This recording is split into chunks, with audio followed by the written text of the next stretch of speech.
Oo, parang nag-aaral kami. Okay na yan kasi hindi siya shaky. Praise God! Hallelujah!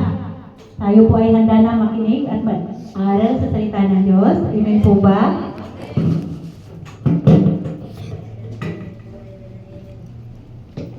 Praise God! Bago ang lahat, tayo po ay manalangin.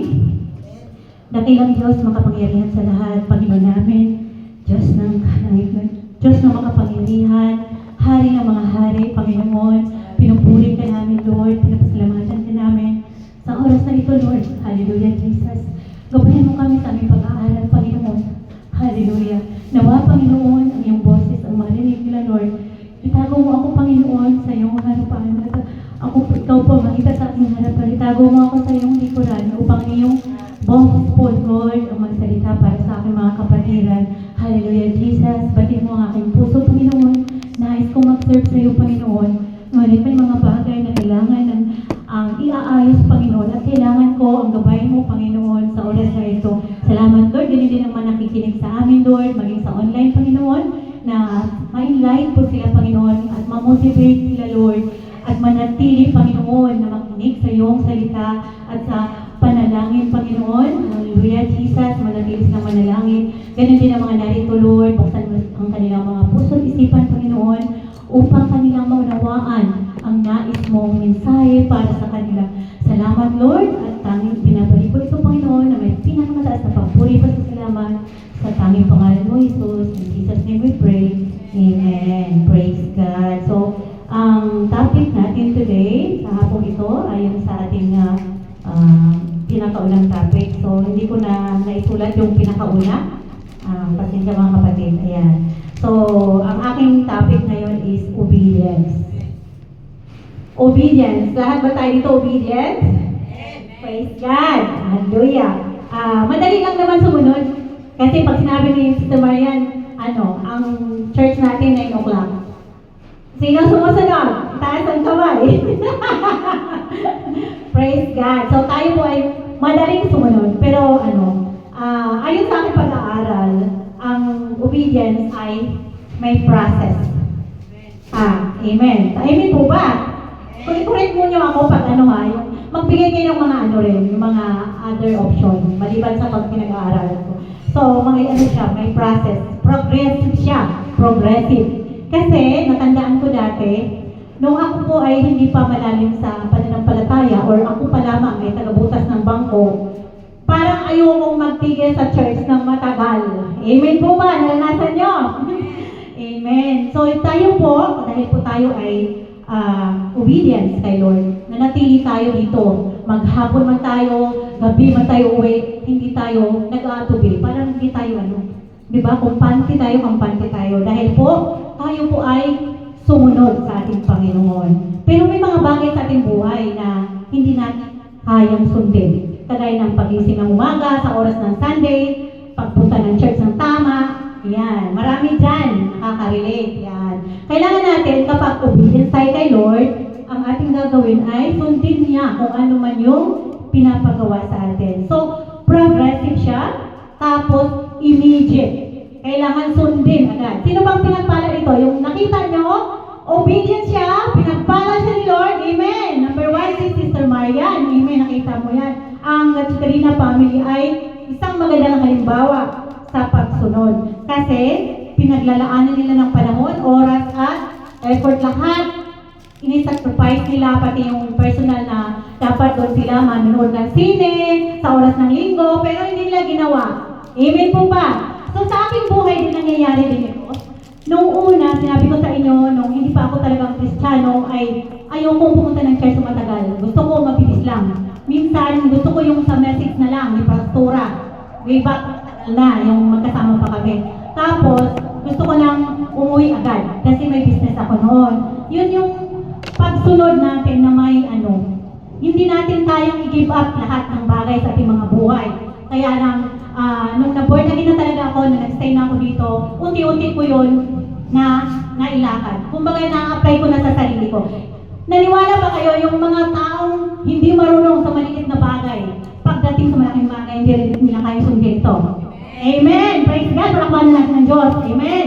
Praise God! So, sa ating pagiging Kristiyano, ang pagiging obedient sa atin ay mahalaga. Kasi kung hindi mo kayang sundin to, maliit lang to, pinapagawa sa'yo, hindi mo ba ito kayang sundin? Sabi ng Diyos, anak, maliit lang to, ina. Susubukan kita. Kung masunod mo ito, bibigyan kita ng malaki-laking bagay. Hanggang lumaki na ito. Hanggang tumaas na ito. Napaliwala na lang sa'yo. Kagaya ng pagta-type. Noong una, sinong nahirapan mag-type ng 500 kada isang linggo? Or baba natin. 300 isang linggo. Yan, nahirapan tayo. Pero unti-unti natin inaaral yung sarili natin. Sa pagsunod natin ng salita ng Diyos, nakikita natin na masaya tayo. Pag tayo pinagtatry, nag-o-offer sa natin, ako na lang, masaya ako doon. Pag sinabi ko, ako na lang dyan, masaya tayo doon. Dahil po tayo ay obedience na sa Panginoon. Amen. Praise God. So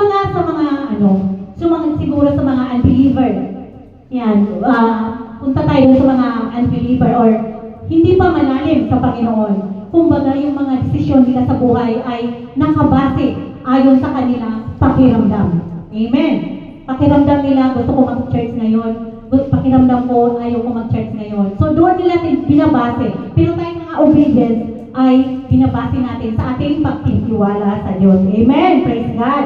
So, ang tayo pong mga Kristiyano na narito, or may ilan man sa atin dito na hindi pa masyadong obedient sa Lord. Kasi mga bata pa sila, nakikita natin yung mga kahinaan ng mga kabataan ngayon. So, unti-unti, matutunan nila yan hanggang malakaran nila na sila po ay sumunod sa Panginoon. Amen. Praise God. Hallelujah. Immediate, yun yung number 2 na aking pinag-aralan. Immediate. Kailangan sumunod tayo agad. Para yung pagpapala ay hindi maantala. Amen po ba? Amen. Yung mga sumusunod mabilis, ano nangyari? Tinataas ni Lord. Ayan, Sister Marian, tingnan mo. Hinahabol siya ng pagpapala dahil nga immediate, agad-agad. Pag sinabi ni Lord, ito, gawin mo, ginagawa agad. So tayo mga kabataan, alam ko, at saka sa mga may hindi pa malalim sa Panginoon, ay subukan natin na sundin yung pinapagawa sa atin. Pag kailangan natin umatin sa fellowship, kailangan natin umatin ng mga Bible study, gawin natin. Lalong-lalo sa mga OFW. Gawin natin dahil sa pagsunod natin ng paunti-unti hanggang lumaki na ito, hanggang bibigyan ka na ni Lord ng maraming pagpapala sa ating mga buhay. Amen. Praise God.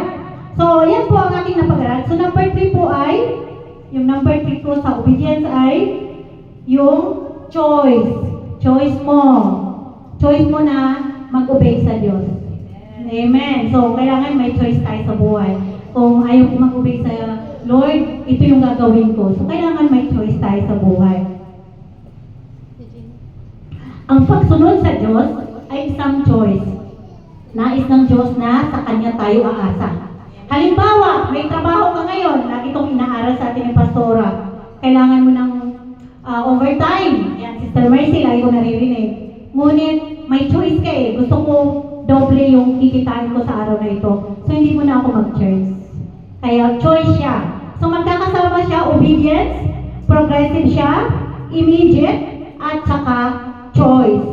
Yan. Amen po ba? So, atin namang titingnan kung ano ba, bakit kailangan natin na mag-obey sa Diyos.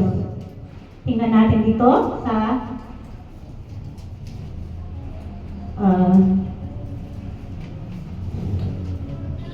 makita natin dito. Tingnan natin ngayon bakit sinabi sa 1 Samuel 15:22.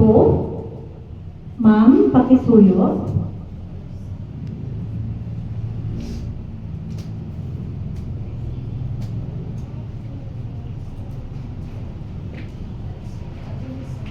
At sinabi ni Samuel, nagtataglay kaya ang Panginoon ng napakadakilang pagkatuwa sa mga handog na susunugin at sa mga hain na gaya sa pagsunod ng tinig ng Panginoon?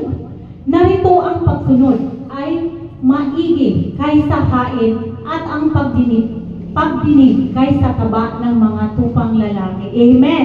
So nakikita natin kung paano kinumpare yung obedience sa sacrifice. So, mas mahalaga po ang pag-obey. Pag-obey sa Diyos ay napakataas na elemento dating sa Kristiyanong buhay.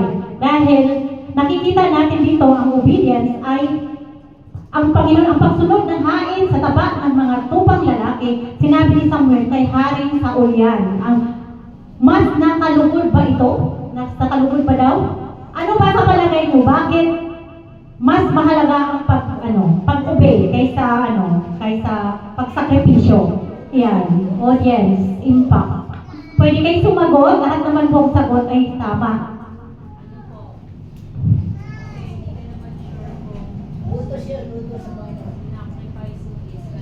Amen! Tama! Praise God! Talagang alam niya.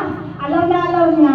Kasi ang sakripisyo daw ay isang paglabas na kilos. Maaaring nag-aalay tayo ng mga bagay na material o magbibigay ng oras at pagsisikap, ngunit hindi ito nagpapakita ng pagbabago. Amen! Tumpak na sagot ni Sister Maria. Palakpakan natin ang Diyos! Amen po ba?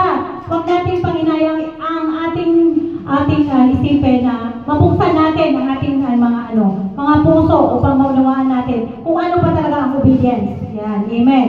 Ang obedience po, kung sa salitang English, dictionary ko po, obedience is the act of following or obeying rules, instructions, or commands. Yan. So, sinabi natin kanina, ang obedience po, ang obedience ay progressive siya. Hindi siya agad-agad. Hindi siya ngayon, nag-obey ka ngayon, kumbaga, progressive siya, may process, learning process. Kagaya sa akin ngayon, yung obedience ko kay Lord, may process. Dahil sa katayuan ko sa buhay ko, may process siya. Hindi ko siya sasabihin na, obedience na ako agad. Obedience ako sa ibang bagay, ngunit may mga kulang pa. Kagaya din sa karamihan sa atin, may mga kulang pa tayo. Hindi pa natin kaya i-give up. Hindi pa natin kaya tanggapin lahat. So, ang dahilan po, ano sa palagay yung dahilan? Bakit yun nga nasagot ni Maria? So ano pa ba? Bakit sinabi yung obedience ay mahalaga? Ito po ay pag-ibig at katapatan sa Diyos. Nagpapakita ito, number 1. Yan. Number 2, daan ng pagpapala.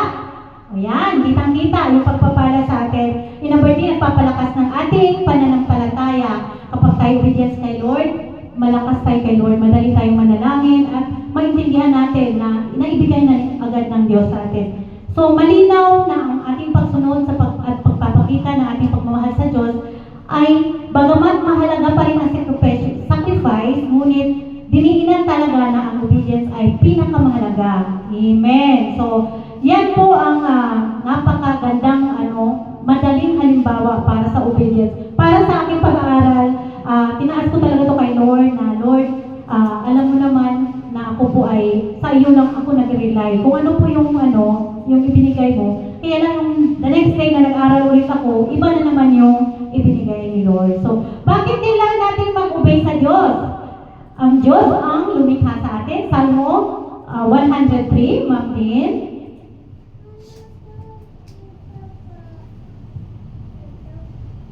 Purihin mo ang Panginoon o kaluluwa ko at lahat ng nasa loob ko ay nagsipuri sa kanyang banal na pangalan. Amen.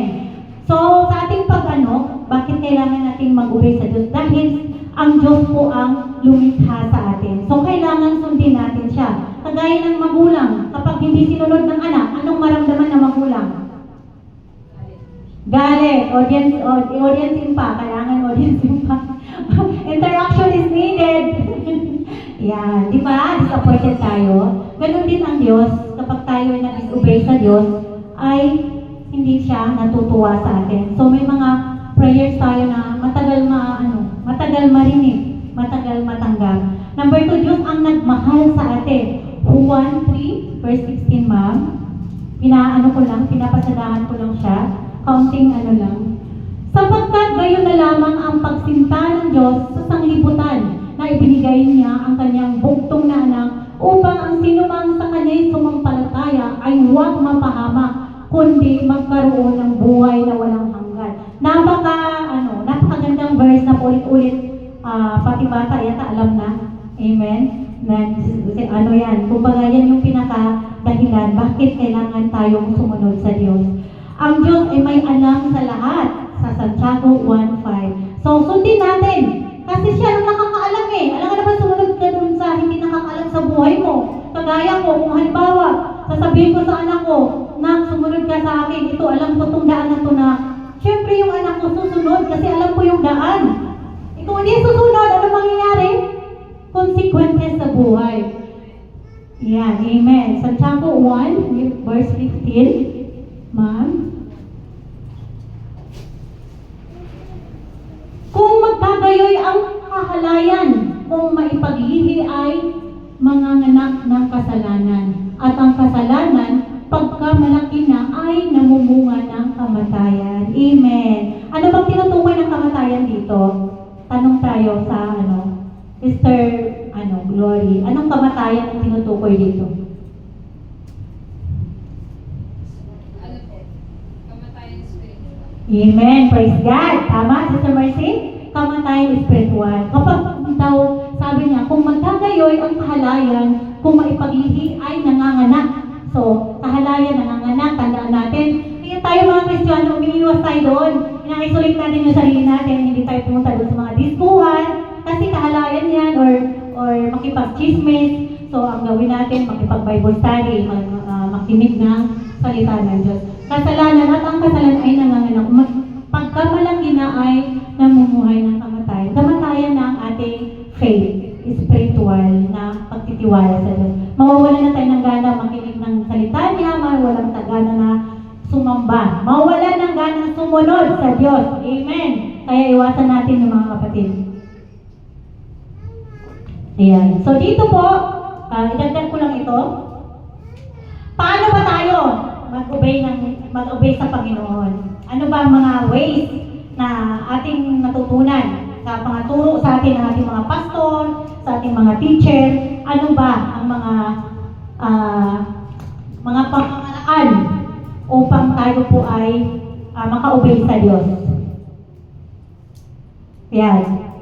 Pwedeng sumagot, Sir Gina.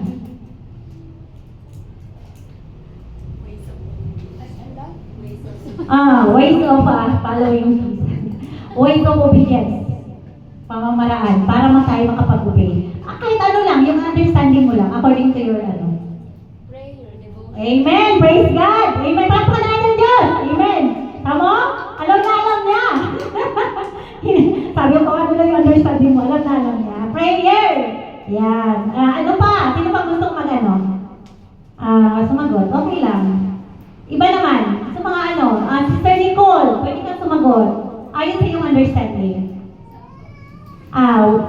Pamamaraan para makapag-obey tayo sa Diyos. Reading Bible study. Amen! Praise God! Reading Bible! Amen! Palakpakan naman natin, guys! Napaka-antipid nyo! Amen! Dahil natutuwa ang Diyos pag pinag-uusapan siya. So, napakaganda ng ano pa? Isa na lang. Talagang kayo, napaka 100% kayong lahat. Obedience. Walang duda. Walang duda. Kasi nga, nakukuha na yung mga sagot. Isa pa. Sister, Sister Milet. Kahit understanding, Sister Milet? Hindi masunurin. May makasunod ka. Para makasunod tayo sa Diyos. Laging mag-church na huwag mag-absent. Amen! Praise God! Amen! At saka isa pa yung mahalin natin ang ating kapwa. Amen. Yes. Yan yung gusto ng Diyos. Kahit na inalipuran na tayo, pinagsasabihin na tayo, huwag natin patulan. Kumbaga, pag-pray na lang natin. Huwag natin gantihan. Kasi hindi nila alam yung mga ginagawa nila. Amen po ba? So dito po, ang mga kaugnayan sa ating mga diniscuss at mga yung mga kahalagahan ng obedience, tapos na tayo, yung kapayapaan sa Philippians 4:7, yung kahalagahan, yung mga advantage ng mga kapag tayo nag-obey sa Diyos. Yan. At ang kapayapaan ng Diyos na di masayod ng pag-iisip ay mag-iingat ng inyong mga puso at ng inyong pag-iisip kay Kristo Jesus. Amen! Praise God! So tayo po pag tayo sumunod na sa Diyos, meron na tayong kapayapaan. So mapalad po tayo dahil sumunod tayo. May peace of mind tayo, unlike sa mga taong disobedience. Yan. Number 2 is blessings. Deuteronomy 28 verse 12.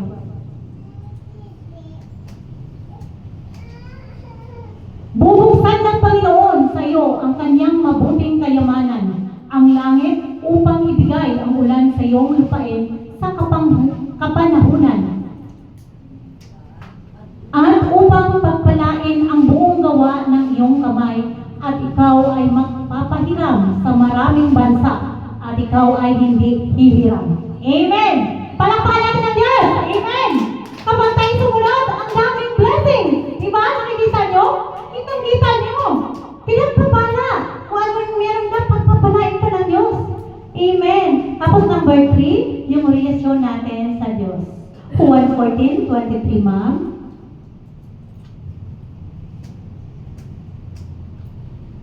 Sumagot si Jesus at sinabi sa kanya, kung ang sino man ay umiibig sa akin, ay kanyang tutuparin ang aking salita, at siya'y iibigin ng aking Ama, at kami papasa kanya, at siya'y gagawin namin aming tahanan. Amen! Ayan, Pastora, praise God! And obedience kay Lord, lagi may blessings. Amen! Lahat naman po tayo dito may mga blessings tayo. Pero yung pinaka-obedience talaga, nakikita natin yung highest form ng blessings. Kitang-kita po yan sa ating church. Yan. At ano naman po daw ang mangyayari kapag hindi tayo sumunod? Brother Edric, magbigay ka ng ano kapag hindi tayo sumunod. Ano mangyayari sa atin pag hindi disobey tayo kay Lord? Bigay ka ng ano? All understanding. Makaluin ka ni Lord. Oo, tama yun, praise God! Tama yun. Sabi dito sa Deuteronomy 28:15-68. Yan. Walang problema ang dulot. Deuteronomy 28:15-16, yata ba? Ay, 18. Ngunit mangyayari na kung hindi mo didinggin ang tinig ng Panginoon mong Diyos, na isasagawa ang lahat ng kanyang mga utos at ang kanyang palatuntunan na aking niutos sa iyo sa araw na ito, na ang lahat ng sumpang ito ay darating sa iyo at aabot sa iyo. Amen. Yan na lang po ang basahin natin. Malinaw na malinaw, kapatid, kapag tayo nag-disobey. Meron pa akong yung solusyon sa mga disobedience. Meron pa yan. Hindi naman na mahaba ang pasensya ni Lord. Number 2, walang pagpapala sa 2 Chronica 7:19 and 22. Take note nyo mga kapatid para alam natin, buksan natin pag sa bahay, pag nilay-nilayan natin. Yan.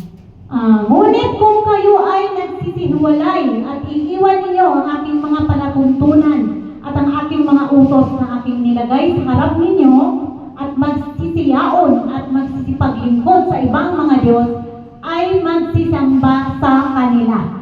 Anong uri ng Diyos dito, Brother Edwin? Anong mga uri? Magbigay ng mga uri ng Diyos sa ating mga buhay. Ibang Diyos. Literal na Diyos, iba pa. Amen! Praise God! Amen! Tama, alam niya.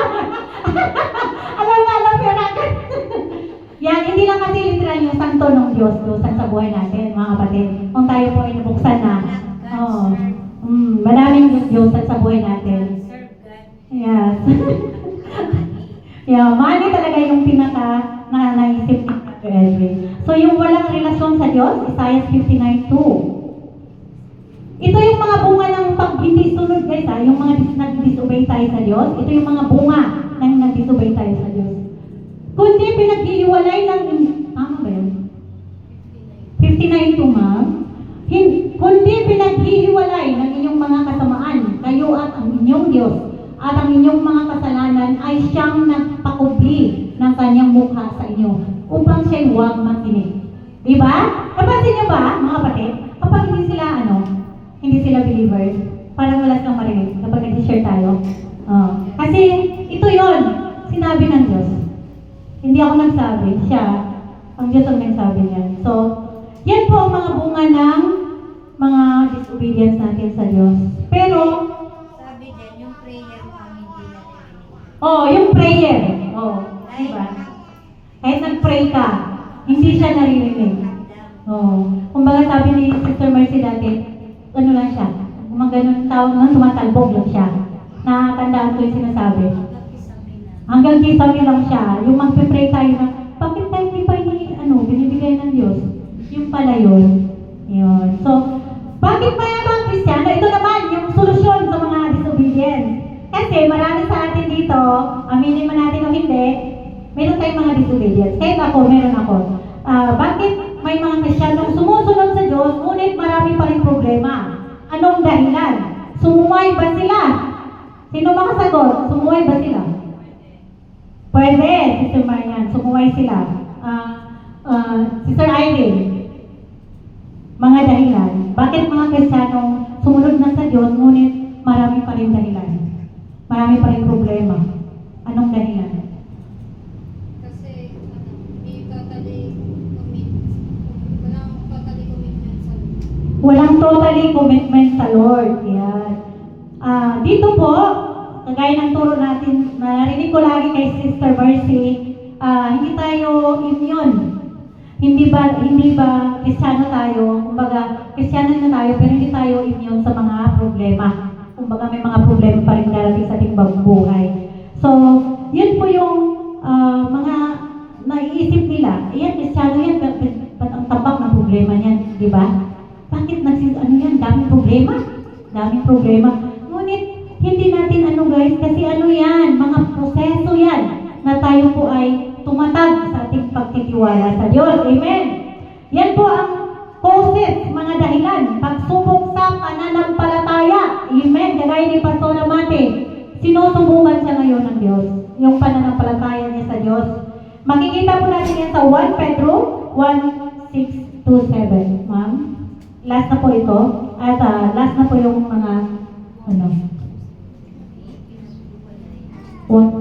Ilan ba yun? 1 Pedro 1:6-7. Na ito ang inyong totoong kinagagalak. Bagamat ngayon sa sandaling panahon, kung kailangan ay pinalumbay kayo sa mulit-muling pagsubok. Amen. Isang verse na lang para madali natin matapos. So, yan po pala. Diba, Sister Mercy? Tama?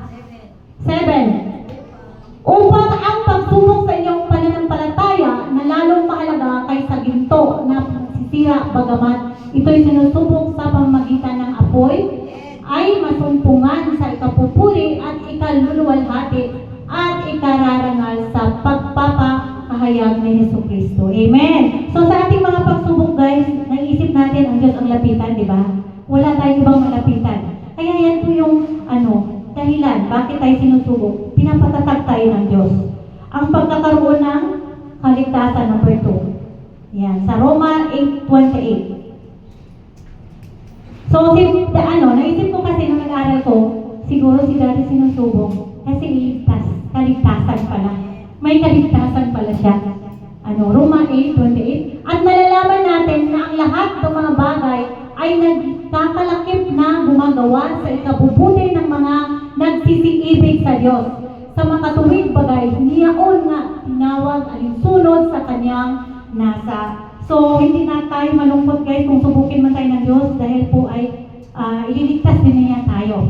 Merong hope, merong pag-asa. Kung hindi man dito, di ba, sabi ng Diyos, mabuhay mamatay, na kay Kristo tayo. Kung hindi tayo dito, sa langit tayo ay maganda ang buhay. Amen! Palakpakan natin ang Diyos! Amen! Praise God! Huwag maghina, kapatid, kapag tayo sinusubok. Lalong-lalo ng mga FW dyan na makikinig.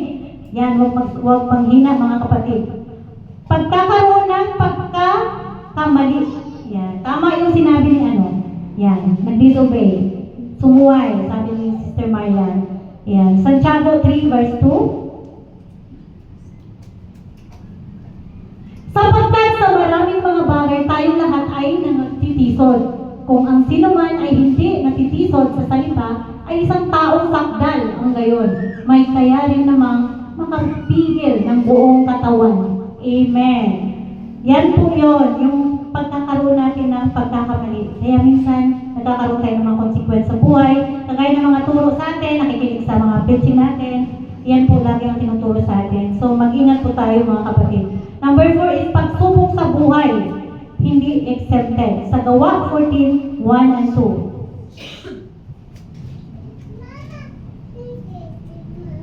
At nangyari sa Iconio na sila'y nagkakasamang nagsipasok sa sinagoga ng mga Hudyo at nangagsalita ng gayon na lamang na anupat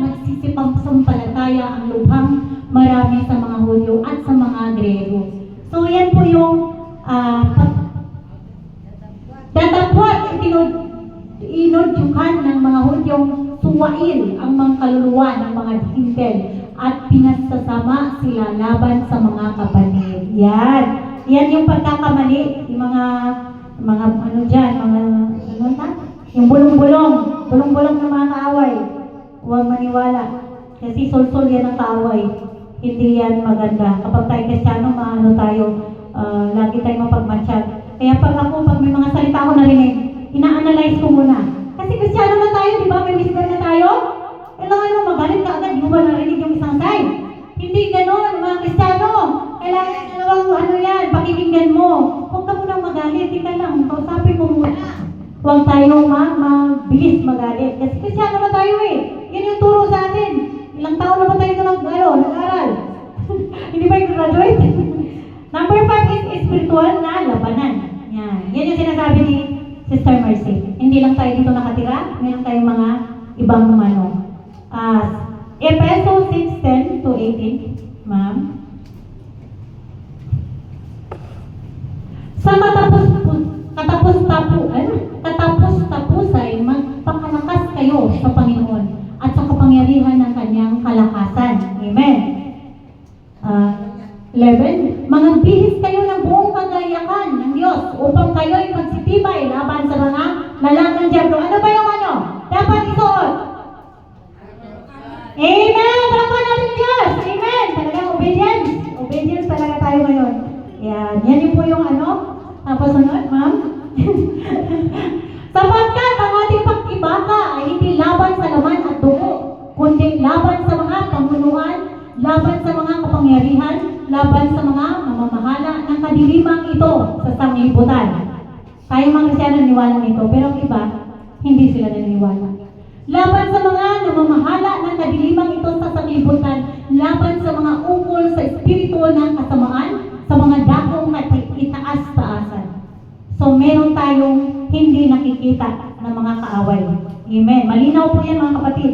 Kaya ngayong alam na natin, kailangan natin yung isipin. Ano pa na ba tayo, ma'am? 12 to 18 ba yun? Sige, ma'am. 13 pa po. Dahil dito, nagkuha kayo ng buong kagayakan ng Diyos upang kayo'y magkatagal sa araw na masama. At kung magawa ang lahat, ay magsitibay. Magsitibay nga kayo na ang inyong mga baywang ay may bigkis na katotohanan na may sakbat na baluti ng katuwiran. Amen!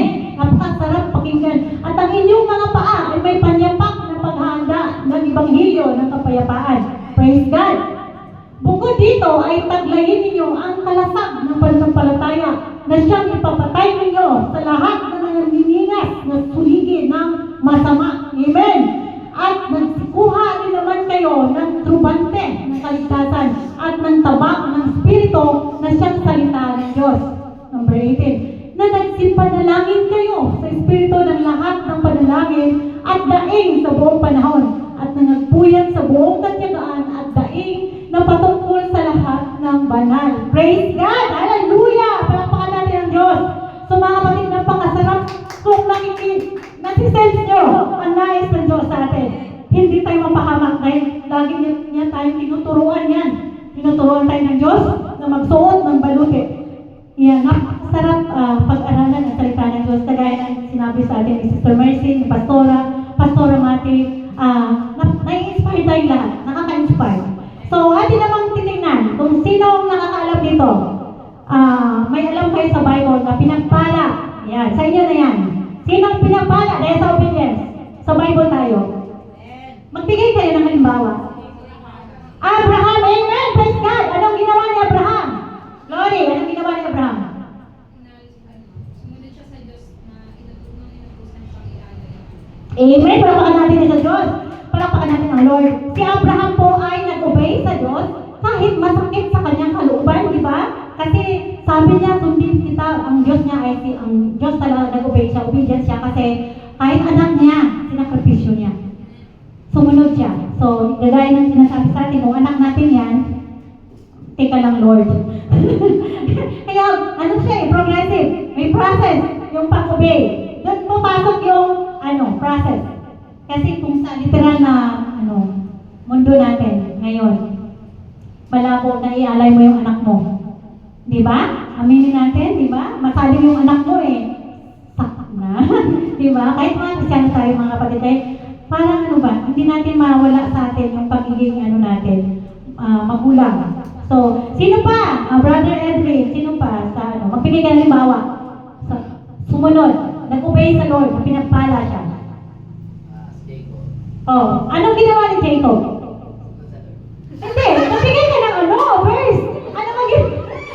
Alam ko, nagbabasa ko ng Biblia, alam niya naman.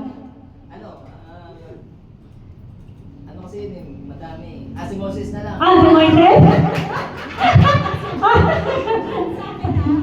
Moses na lang. Anong ginawa ni Moises? Nung pinabalik siya sa Egypt para ilabas yung mga Israelites. Pero may second question. Sumunod ba siya si Sister Mercy, si Moises? Nag-obey ba talaga siya? Muna hindi, pero nag-obey siya. Partial? Nag-obey siya, pero nangatwira muna. Hindi siya confident. Hindi siya confident. Hindi siya confident, nangatwira siya, pero nag-obey siya. Hindi siya. Nangatwiran siya, pero nag-obey siya. So, may pangangatwiran muna. Kagaya ng Hindi siya nakasasay eh. Parang wala. Kasi budol siya. Yun. Nag-obey siya, kahit bulol siya. Hindi siya makapagsalita ng maayos. Yun. Isa pa, yung talagang nag-obey. Sister Gina, yung talagang nag-obey. Tsaka, pinaka sa Bible. Yan. Ay, si Sister Gina. Si Job daw. Yan. Si Job. Yan, praise God, palakpakan natin. Amen. Mag-anda kayo para naman may interaction. Makikita ng mga ano. Amen. Diba? Kung baga tayo may learning dito, kung baga tayo nag-aaral, para maunawaan natin. So, anong ginawa ni Jacob? John, ano sa'yo? Si Job. Yan. Hindi nag-waver yung faith niya kahit na sinubok siya. Yun, hindi nag-waver yung faith niya. Sabi ni Sister. Kasi makikita natin yun sa Bible. May confirmation yan. Kung buksan natin yung Job, talagang makikita mo na hindi siya nag-complain. Nag-obey lang talaga siya. Kahit na sinabihan na siya, ano ba yung Diyos mo? Ano ba yung Diyos mo? Ganyan ka na. O, di ba? Dapat ganyan tayo mga kapatid. Mga Kristiyano, hindi tayo basta mag-give up. Tuloy-tuloy. Kahit may process. Progressive siya. Yung obedience progressive. Hindi siya pwedeng bilis-bilisan mo na ngayon na agad. Yung may immediate din siya. Pero yung, learning. May mga step by step siya. Sister Aileen,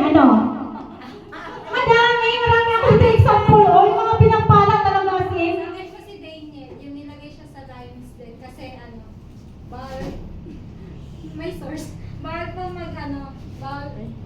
pinagbawal mag-pray pero nag-pray pa rin siya sa Lord. Yun, si Daniel daw ay nag-obey dahil po ay Tapos pinarusahan siya nung mataas doon, kaya nilagay siya sa Lion's Den pero hindi siya kinain ng mga lion. yun. Meron, nag-obey siya kaya hindi siya kinain ng leon. Amen. Palakpakan namin ng Diyos. Amen. Itinan ko mga kapatid, kapag nag-obey tayo, pinoprotektahan tayo ng Diyos. Amen. Mimi, Sister Mimi. Yan. Para makukuha na ito ni Sister Mimi yung mga examples ko dito. Yung sa Bible talagang pinagpala siya dahil sumunod siya sa Diyos. Sinong karakter sa Biblia?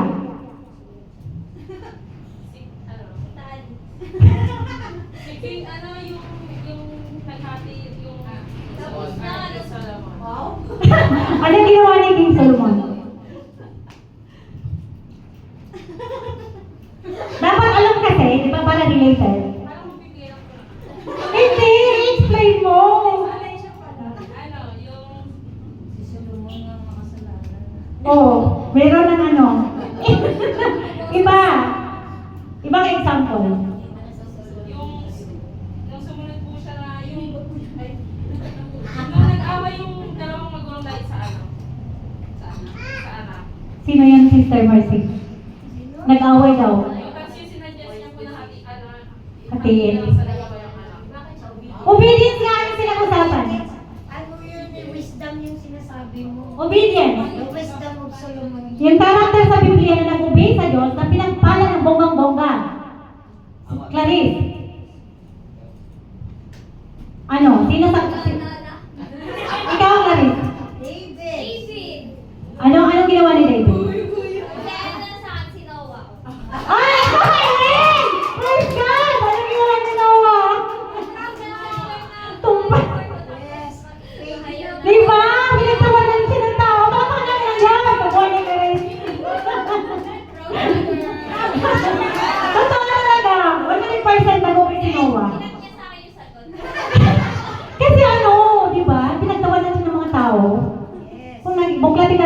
Ayan, nakikita natin. Walang naniniwala kay Noah. Ngunit siya lamang po ay sumunod sa Diyos. May isa pa talaga, bonggang-bongga dito, Brother Efrain. Ha? Joseph. Anong ginawa ni Joseph? Sumunod siya sa Lord, hindi siya nagkasala. Anong hindi niya? Binenta siya ng mga kapatid niya, pero kahit na nung binenta siya ng kapatid niya, hindi pa rin siya yung nagkasala. Tapos yung pinukso siya ng asawa ng amo niya, kasi gusto siyang, rapin. Pinukso lang siya. Yung pagiging loyal niya. Yon, yung kanyang obedience. Kaya naging governor siya ng Egypt. Yon, sa pagsunod niya. Yun, yung pinahawakan kasi ni Joseph, yung integrity niya, yung honesty, integrity, and loyalty. Yun yung pinahawakan. Meron pa talagang isa, hindi pa nakukuha. Sige pa. Nakuha na kanina. Ma'am Din, baka naman, pwede ka mag-share. Sinoma din yung aking. Ay, isa ka talaga, bunga ito. Marami siyang ginawa. Hindi, kasi bunga talaga. Natuwa ako nung nag-aaral ako sa kanya. Siya yung pinakamaraming. Na pinagpala ko. Oh, dahil sumunod siya, pinagpala siya ng bonggang-bongga. Bukod kay Joe. Meron pa. May time sagot. Babae siya, babae. Oo, babae siya. Hindi. Si Esther. Si Esther. Ano ginawa ni Esther? Yun, ano ginawa ni Esther? Esther. Anong ginawa ni Esther? Yung istorya ng yung napangasawa niya. Ayan. Dito ka. Ikwento mo. Ano lang yun, napangasawa niya yung hari, tapos dahil nga yung pinsan niya hindi nagbow sa kaibigan ng hari. Amen. Praise God. Kaya gusto patayin ngayon yung buong Israel. Amen. Marami siyang naligtas sa pag-obey niya sa Diyos. Kaya niya nag-fasting siya, tapos after that, Hey!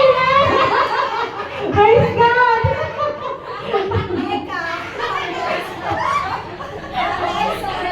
okay, after that,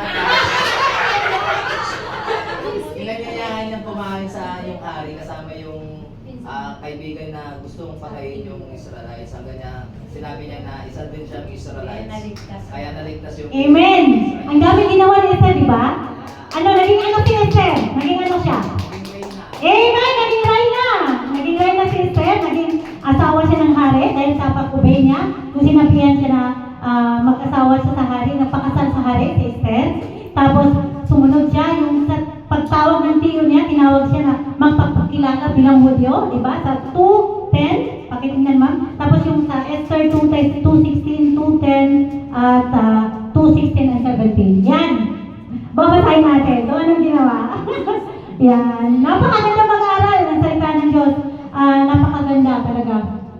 Yan, hindi pinakilala ni Esther ang kanyang bayan o ang kanyang kabag-anakan man sapagkat ibinilin sa kanya ni Mardosyo na huwag niyang ipakilala.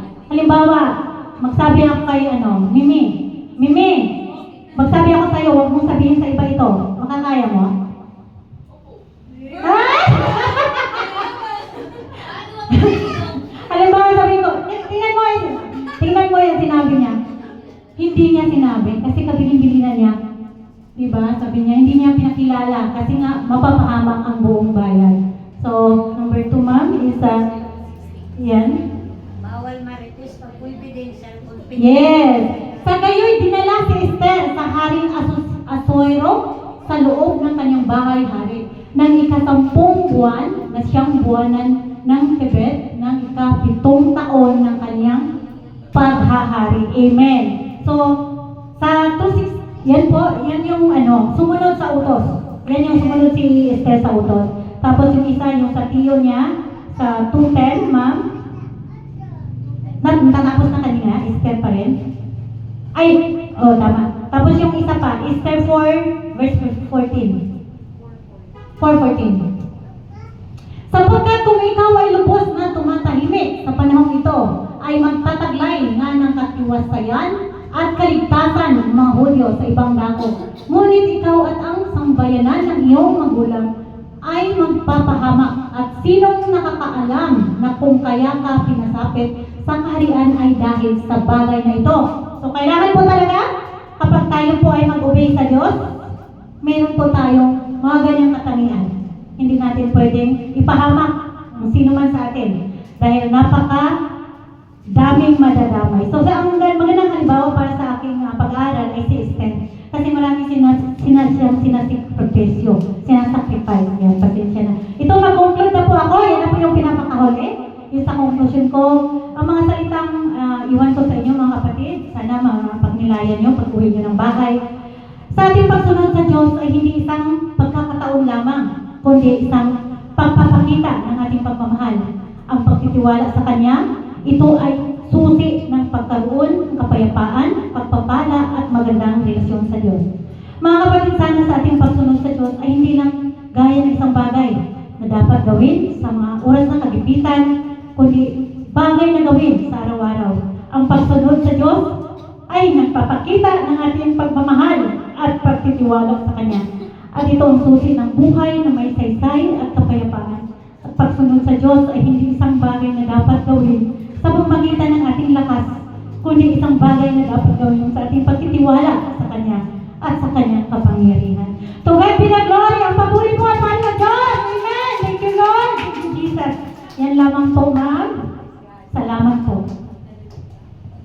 Ako po. Ganito yung kape mo. I think.